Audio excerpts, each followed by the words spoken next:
Привет, друзья! Вы знаете, что путешествие – это одно из моих самых любимых хобби. И сегодня я хочу рассказать о своей поездке в Италию, которая была совсем недавно, а именно о том, что мне больше всего понравилось в Италии и в итальянцах. Номер один – это Остерия. Что такое Остерия? Это рестораны семейного типа. В этом ресторане чаще всего работает одна семья, хозяин, он встречает гостей, он обслуживает гостей, он же официант, а на кухне работают либо жена хозяина, либо мама хозяина. Вот такие вот семейные, небольшие чаще всего рестораны. Очень вкусно, так как итальянцы, они очень трепетно относятся к еде, и рецепты передаются из поколения в поколение, поэтому просто невероятно вкусно, но вся Италия в целом очень вкусная. Что еще скажу про Остерию, это чаще всего дешевле, чем в обычных ресторанах. И на заметку, что в хороших Остериях и в хороших ресторанах в принципе бронировать места лучше заранее, так как мы неоднократно сталкивались, что не было мест, вообще в принципе вечером нельзя было сесть в этом ресторане покушать, нужно было бронировать еще с утра, лучше за день до нашего ужина. Я по натуре человек, которому нравится, когда вокруг все красиво, поэтому номером 2 для меня стало это итальянцы, то, как они стильно одеваются и насколько ухоженно выглядят.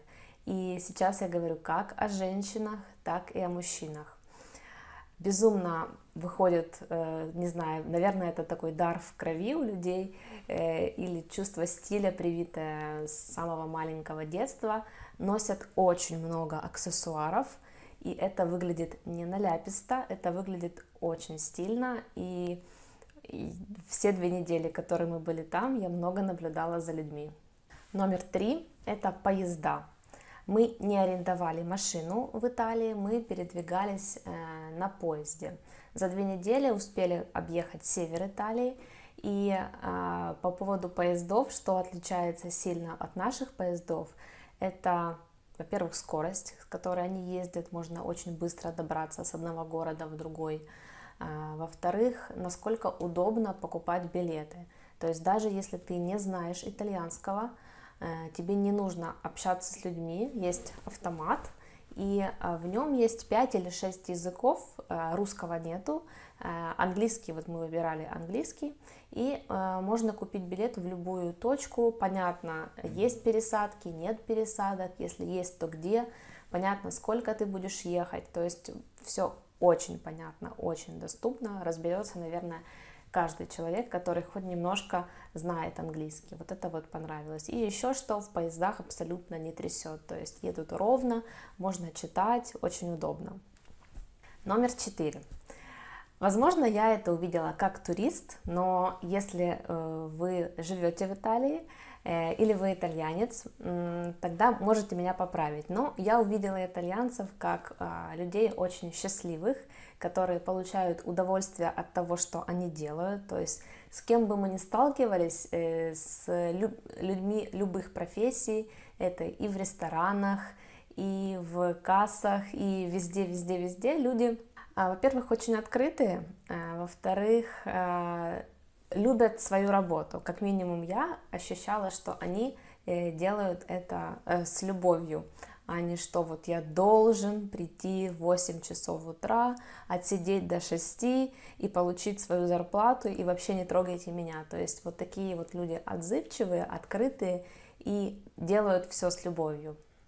Номер 5 – это архитектура.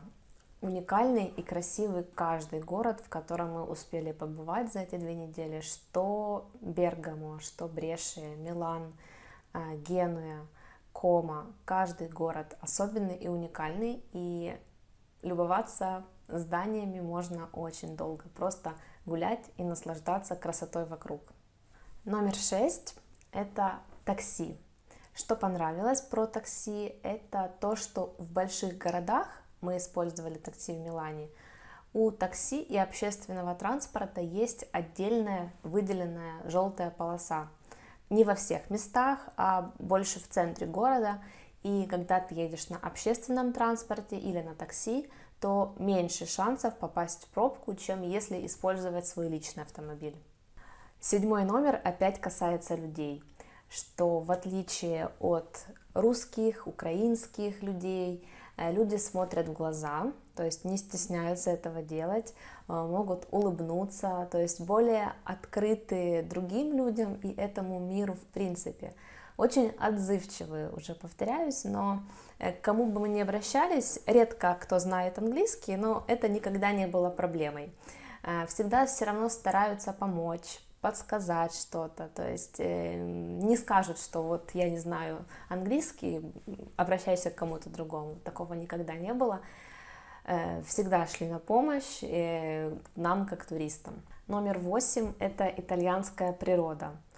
Здесь нужно просто собраться, поехать и посмотреть все своими глазами.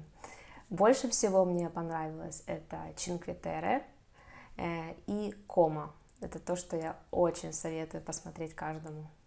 Номер 9. За все 2 недели, которые мы были в Италии, мы ни разу не встретили бродячих собак. Номер 10. Это семейные ужины итальянцев.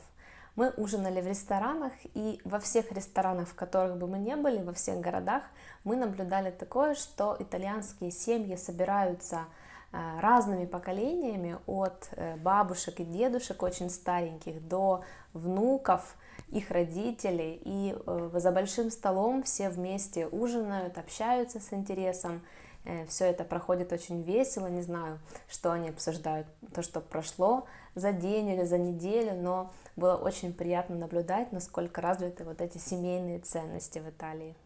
Это был мой топ-10 того, что мне понравилось в Италии. Конечно, список еще далеко не полный, можно продолжать еще очень долго. Например, продукты в Италии – это просто невероятное качество, а морепродукты, они еще ни разу не были замороженные, и ты кушаешь все очень свежее. Солнечный климат тоже не может оставить равнодушным. Вот. А следующее мое видео будет о том, что мне не понравилось в Италии. Подписывайтесь и жду вас в следующих видео. Пока!